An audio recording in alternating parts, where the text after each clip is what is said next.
పుట్టిన గంటలోపే శిశువుకి తల్లిపాలు పట్టాలా? ముర్రుపాలు తాగని పిల్లలకు జబ్బులొచ్చే అవకాశం ఎక్కువ. తల్లిపాల నుండి సీసాపాలకు మారేటప్పుడు ఎలా వ్యవహరించాలి? శిశువు సరిపడినన్ని పాలు తాగినట్లుగా ఎలా తెలుస్తుంది? తల్లి తినే ఆహారం ప్రభావం పాల మీద ఉంటుందా? పాలిచ్చే తల్లులు తెలుసుకోవాల్సిన కొన్ని ముఖ్యమైన విషయాలు ఇప్పుడు తెలుసుకుందాం. పుట్టిన గంటలోనే తల్లిపాలు పట్టడం తప్పనిసరిని తెలిసినా ప్రతి ముగ్గురు పిల్లల్లో ఒక్కరే ఈ భాగ్యానికి నోచుకుంటున్నారు. 6 నెలల వరకు పూర్తిగా తల్లిపాలే ఇవ్వాలని తెలిసినా సగానికి పైగా పిల్లలకు ఈ అదృష్టం దక్కడం లేదు. పాలివ్వడం మీద తల్లులకున్న అనేక సందేహాలు కూడా ఈ పరిస్థితికి దారితీస్తున్నాయి. అందుకే అలాంటి తల్లుల అనుమానాలకు నివృత్తి చేయడానికి ఈ వీడియో మీకు అందిస్తున్నాం. పిల్లలకు సీసాతో పాలు పట్టడం వల్లనే మన దేశంలో ఏటా 5 నుండి 6 లక్షల మంది పిల్లలు చనిపోతున్నారు. పాలు ఇవ్వకపోవడం వల్ల తీవ్రమైన విరోచనాలు, చెవిలో చీము, గొంతు నొప్పి, ఊపిరితిత్తుల్లో నొప్పి, పిప్పు పళ్ళు లాంటి రకరకాల సమస్యలు వస్తాయి. అందుకే తల్లిపాలు ఇవ్వడం మీద అపోహలు తగ్గిపోయి వీలైనంత మంది సొంత పాలు ఇవ్వడం మొదలైతే పిల్లలు ఆరోగ్యంగా ఉంటారు. పిల్లలకు పాలివ్వడంలో జాగ్రత్తల గురించి వివరంగా తెలుసుకుందాం. బిడ్డ పుట్టిన తొలి గంటలోనే తల్లిపాలు తాగించడం చాలా కీలకం. ఈ సమయంలో వచ్చే ముర్రుపాలు బిడ్డకు శక్తివంతమైన రక్షణ కవచం లాంటివి.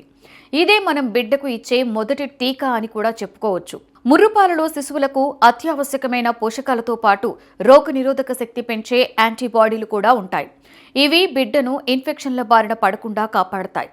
కేవలం తొలి గంటలో తల్లిపాలు పట్టడం ద్వారానే సుమారుగా 10 లక్షల మంది శిశువులను కాపాడుకోవచ్చు.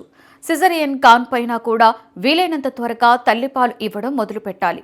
నార్మల్ డెలివరీ అయినప్పుడు మాత్రమే పాలు త్వరగా పడతాయని, సిజరియన్ అయితే ఆలస్యం అవుతాయని కొందరు అపోహపడతారు. సహజ కాన్పు కాదు కాబట్టి వెంటనే పాలు రావేమో అన్న అనుమానం అక్కరలేదు. ముందస్తు కాన్పు లాంటి పుట్టుకతో వచ్చే సమస్యల మూలంగా శిశువును ఇంక్యుబేటర్లో పెట్టిన సందర్భాలలో కూడా తల్లిపాలను పిండి ట్యూబ్ ద్వారానో చెంచాతోనో శిశువుకు తాకించే ప్రయత్నం చేయాలి. బిడ్డ ఏడిస్తేనే పాలివ్వాలని కూడా లేదు. పాల కోసం పిల్లలు చేసే ప్రయత్నాలలో ఏడవడం అనేది చివరిది.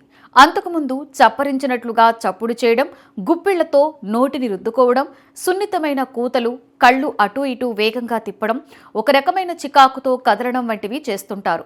ఇలాంటివి గమనించి వెంటనే పాలు పట్టడం మంచిది. ఎంత ఎక్కువసార్లు ఇస్తే పాలు అంత బాగా వస్తాయి. అందుకే పగటిపూటే కాదు, రాత్రిపూట కూడా బిడ్డకు తప్పనిసరిగా పాలు పడుతూ ఉండాలి. నిద్ర లేపి మరీ పాలు పట్టాలా అనే అనుమానం కూడా రావచ్చు. అయితే మొదట కొద్ది వారాల పాటు తప్పదు. మెల్లగా డైపర్లు మార్చడం లాంటి పనులతో నిద్రలేపోవచ్చు.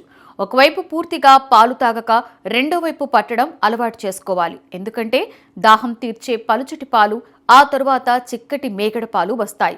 శిశువుకు రెండూ కావాలి. అలా కాకుండా ఒకవైపు సగం తాగగానే మారిస్తే రెండు వైపులా కేవలం పలుచటి పాలే ఇచ్చినట్లు అవుతుంది. 2వ నెల తరువాత చాలా మంది పిల్లలకు రాత్రిపూట పాలివ్వవలసిన అవసరం కూడా ఉండకపోవచ్చు. పసిపిల్లలకు 6 నెలల వయసు వరకు పూర్తిగా తల్లిపాలే పట్టాలి. ఈ సమయంలో వారికి మంచినీరు తాగించవలసిన అవసరం లేదు. తొలి 6 నెలల్లో బిడ్డ ఎదగడానికి అవసరమైన పోషకాలన్నీ తల్లిపాలలోనే ఉంటాయి. చాలా మంది బిడ్డకు 3-4 నెలలు రాగానే పాలు సరిపోవేమోనని అనుకుంటారు. నిజానికి అది పూర్తిగా అపోహే. 6 నెలల వరకు బిడ్డ అవసరాలకు తగినన్ని పాలు తల్లి దగ్గర దొరుకుతాయి. కొందరు 3 నెలలు దాటగానే బిడ్డకు అవి ఇవి పెట్టాలని ప్రయత్నిస్తుంటారు. ఇలాంటివేమీ అవసరం లేదు. పనిచేసే తల్లులు కూడా ఉద్యోగాలకు వెళ్లేటప్పుడు పాలు పిండి ఇంట్లో పెట్టి వెళ్లవచ్చు. ఆఫీసులో ఉన్నప్పుడు కూడా పాలు పిండి నిల్వ చేసుకోవచ్చు. తల్లికి జ్వరం వచ్చినా నిరభ్యంతరంగా పిల్లలకు పాలు పట్టొచ్చు. ఇలాంటి వాళ్లు పాలివ్వడం ఆరంభిస్తే మళ్లీ పాలొస్తాయి. పాలు పడుతున్న కొద్దీ వస్తాయి. పట్టకపోతే రావనే విషయాన్ని గుర్తించాలి. ఇప్పటికే గ్రామాలలో కొందరు తల్లులు 9 నుండి 10 నెలలు దాటిన పిల్లలకు కేవలం తల్లిపాలే ఇస్తుంటారు. 6 నెలల వయసు దాటుతూనే పిల్లలకి పోషకాల అవసరం పెరుగుతుంది కాబట్టి ఆహారం కూడా జోడించాలి. శిశువుకి పాలు పట్టించే విషయంలో తల్లులు తెలిసి తెలియక వ్యవహరిస్తుంటారు. వాటిలో ఎక్కువగా అపోహలు ఉండడం వలన శిశువుకి ఇబ్బంది కలిగిస్తుంది. అందుకే ఏది నిజం, ఏది అపోహ అనే విషయంలో స్పష్టత, అవగాహన ఎంతో అవసరం. పాలిచ్చే పద్ధతి మొదలుకొని శిశువుకి ఇబ్బంది కలగని పాలివ్వడానికి ఎటువంటి ఆహారం తీసుకోవాలో కూడా వివరం తెలుసుకోవాలి. పాల నుండి ఘనాహారానికి మారడానికి తగిన సమయం ఎంచుకోవాలి. ఇవి పాలిచ్చే తల్లులు శిశువుకి పాలివ్వడంలో వ్యవహరించవలసిన తీరు, తెలుసుకోవలసిన మెళకువలు. ఈ వీడియో మీకు నచ్చితే లైక్ చేయండి, షేర్ చేయండి.